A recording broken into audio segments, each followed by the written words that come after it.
Hi, my name is Addie, and welcome to The Pulse. Hello, everyone. Today I am speaking with Djibril Cisse. He is a professional footballer from France, and he somehow also makes time for being a DJ and a fashion line owner. I don't know how that's even possible, but we're going to find out today. So, Djibril, how are you doing today? I'm great, thank you. How about you? Awesome. I am doing great. Thank you. No problem. So you're in Chicago now, right? No, I'm in France right now, Oh, by the you way. are in France. Okay. Did you go back home for the pandemic? Why aren't you in Chicago with the new team? For now, I'm planning uh, to come back, but I'm only going in July Oh, okay. in Chicago, so I'm still, preparing the last minute things, because it's quite a big move. So Yeah, seriously. yeah. Have you lived in Chicago at all, or is it just this is going to be a brand new thing for you? No, it's brand new thing for me. Wow. I don't really know the States. I've been to LA a few times, to Miami a few times, but never Chicago. That's amazing. Wow, that's going to be a really really awesome change. What kind of made you decide to make the move to Chicago? The thing is, I know the club well because I used to play for this club, but in Athens, and Okay. they open in Greece, so they opened like a twin club in Chicago Mm. because the owners are the diehard fans of the clubs.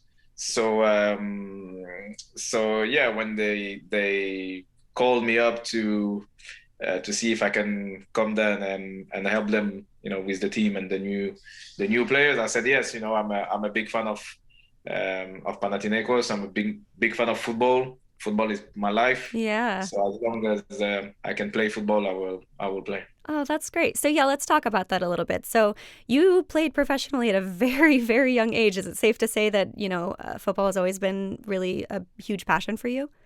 Yeah, yeah. I started as a professional. I was 17, my first game, um, and yeah, it was my dream. My Mm, dream was to play football, to be a professional football player, and nothing else. School, I wasn't really interested in school. mm.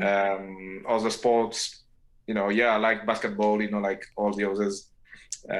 But nothing was, challenging my love for football. Wow. Yeah, that's awesome. So, then I'm going to assume that the passion for music and fashion came a bit later. Is that a safe assumption, or was that something that you were also into? Yeah, it was, a combination of Mm, the three of them. I knew that football was, my life and my job. mm, But for me to get focus in my game, I needed music. mm. And the kind of style that I am, I like flashy things and stuff. So I brought the fashion into my football too, Yeah. by playing with different colors shoes and crazy haircuts, and Yeah. wearing my shirt not the same as the others. So the football was my main thing, but I tried to brought the fashion and the music into my football life too.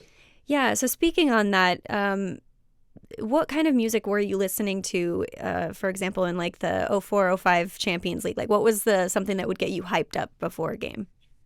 Yeah, I like house music. I like Okay. electro. I like EDM. I like yeah, this kind of music, boost you and really make your heartbeat go Yeah. and make you 100% ready for the game. Oh, that's awesome. So let's talk fashion a little bit. You have your own fashion brand and you do a little bit of modeling as well. That's a lot just to put like that's a whole other world compared to the sports Yeah. world. When did you first take an interest in that, and then when did you break into the fashion world officially? To be honest, I've always been fashion addict, Mm, and I remember when I was like 10, 11. You know, I was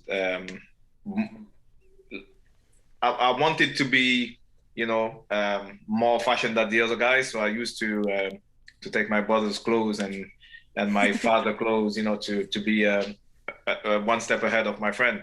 Mm. And yeah, I always been a fan of fashion. Oh, that's awesome. Okay, so let's see. Oh, you collaborated with Diplo recently. Can you tell us a little bit about Yeah, that? yeah, big time. Yeah, Yeah. yeah, Diplo. I met him through a friend in France who owned a club called VIP Club.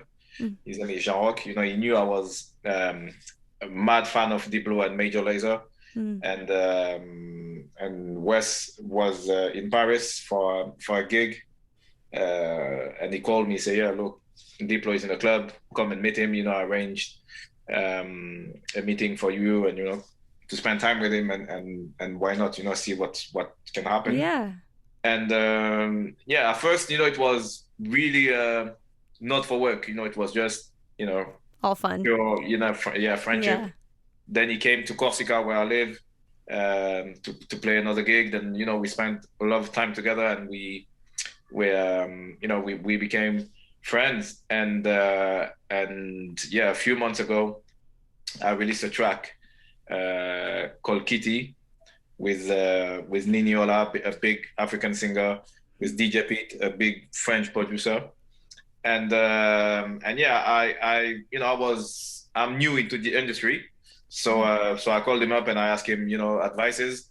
And he said, yeah, look, I have a new label called Higher Ground, so you know, if you want, we can release Kitty on Higher Ground. So I was like, you know, really proud, Yeah. extra excited. And yeah, I owe him a big one, and I always gonna be grateful and always gonna be, you know, full respect for this guy. Yeah, that's incredible. That's a really cool opportunity. I'm sure that was a lot of fun. Yeah. So what you're obviously comfortable in front of a huge crowd when it comes to sports and everything, but what is the difference when you're up there? Because you're playing with your team, but then you're up there on stage, doing your DJ set by yourself. I know for me, I'm in a band, and without my guys up there with me, I get a little like it's a different experience when it's just all eyes on you. How is that experience different for you? Yeah, it's a different kind of stress, and Hmm. even if I know how to deal with people, you know, I played in front of 80 people, but I mean, on the pitch with 11, you know, if you miss a pass, you have 10 friends to recover Right. your mistake. Yeah. So you know, on the stage, if you miss your transition, it's you, my friend. It's all you. You know, it's Yeah. nothing. It's nobody else. Hmm. So yeah, you need to be more focused. Even if on, you know, on my football side, I was like really focused on my game. Hmm. But you know, you have to be 100%. And for me, it's another problem because you know, people know me as a footballer, Yeah. and now I want to go into another industry, so they, you know, they're really hard with me. They're like, Yeah. okay, so yeah, okay, you've been, you know, you did well into the football, so okay, you wanna get a chance into the DJ world, okay, but Hmm. you know, don't, you know, don't I No don't know, shortcuts. yeah, Yeah. no, you know, don't mess with us. So I don't Right. wanna, you know, I don't wanna sound like it's harder for me, but to be honest, it is because people they're really waiting for me. Yeah, I think people probably have a higher expectation of you. They are already expecting, well, if you're gonna go into this world, you better be good at it. Like they have a higher expectation. Exactly. Absolutely. I Exactly. get that. Exactly. Yeah, so these three worlds are so very different. What do you think the similarities are between them? What do you find that they seem to cross over? Um, well, on the three world, you need to be passionate. If not, you can't Hmm. really do well. You know, in the football world, it's a really hard word, really uh,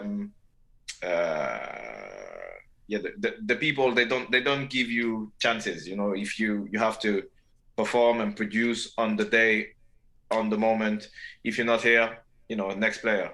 So and it's the same on the DJ world. If you drop a big track and you wait too long for the other one, and for years people don't hear about you, and when you book on stage, you don't produce, you don't do the job. Next.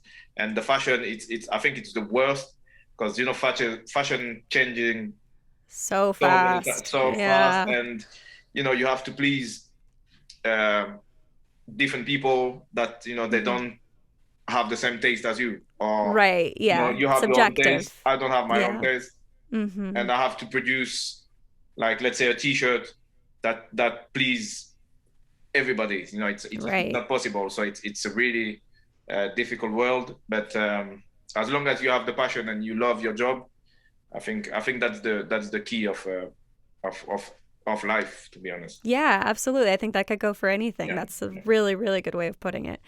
Okay, so now that you're taking the pitch with Chicago, do you think you're going to continue DJing? How are you making time for all of these things in your life? Well, like I said, it's only in July, so from now to Right. July, I still have time to produce, There you because I'm go. in the middle of producing my EP. Mm. So I still have time. We're working a lot with my boys, but it's fun. It's fun. You're in a band, you're into the music industry, so you sleep in a day, you live in the night, you're in the studio all night. The kids waking you up because they don't want to hear about, I didn't sleep well. They don't want to hear about Right. this. They want breakfast. They want to play. So Yeah. yeah, it's a cool life. It's different than football. Football life, Mm. it's you train, you rest. You need your rest because it's really important. Mm-hmm. Now it's the opposite what I'm doing, but it's cool. It's cool. That's awesome. Mm. Yeah, when should we expect that EP to drop? Do you have any idea? Yeah, well, I still want to decide if it's 6 or 8 tracks, but I think we're gonna go Okay. for 6, Okay. and we are already nearly done. I've just one collab. I'm chasing one artist on one collab, and we'll be done. But That's it's gonna be. awesome. Oh my gosh, I'm so excited for it. Okay, thank you so much for speaking with me today. It was awesome. Don't forget to like and subscribe to see more videos just like this.